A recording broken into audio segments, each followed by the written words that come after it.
Not every day is exciting, and not every day is epic. My days are filled with failures and wins, and the ratio of failures to wins depends on the day.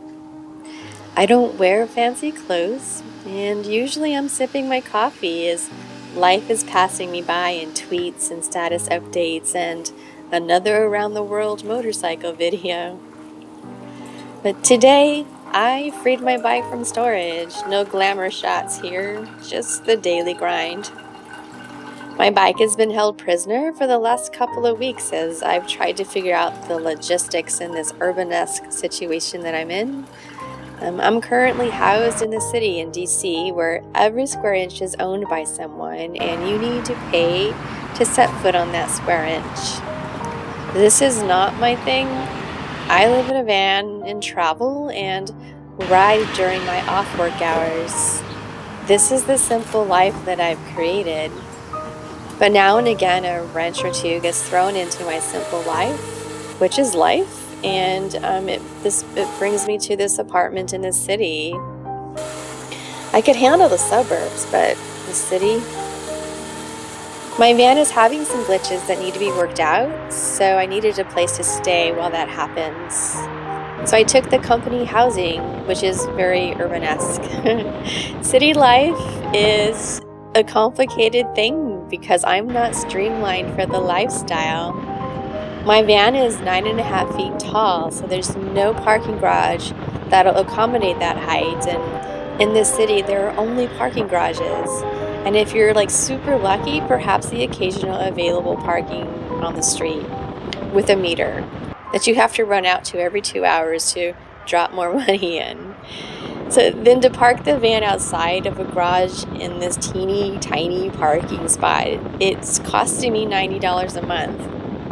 And I'm paying $90 a month to park my van where I live and $90 a month to park where I work and $90 a month to store the cargo trailer in the suburbs.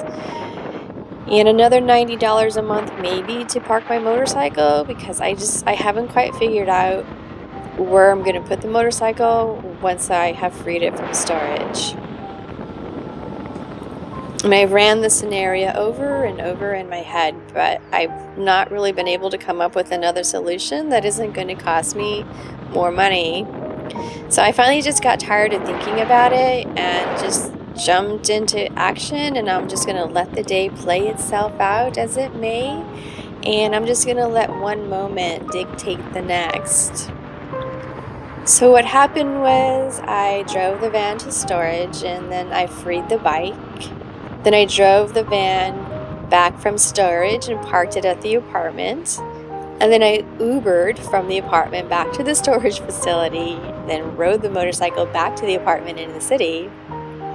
And I found a sweet spot where I'm parking it, and no one seems to be wiser at the moment. So until then, I guess I don't have to pay another $90 to park the motorcycle. Then I got permission from the parking security at work to go ahead and ride the bike around the gate in their parking garage. And if I parked on the striped sections of the parking lot, then there would be no charge because I wasn't taking up a parking spot. I guess the one or two epic things about today is, one, I freed my bike, which is totally epic. And two, today is the day that I've stopped overthinking things.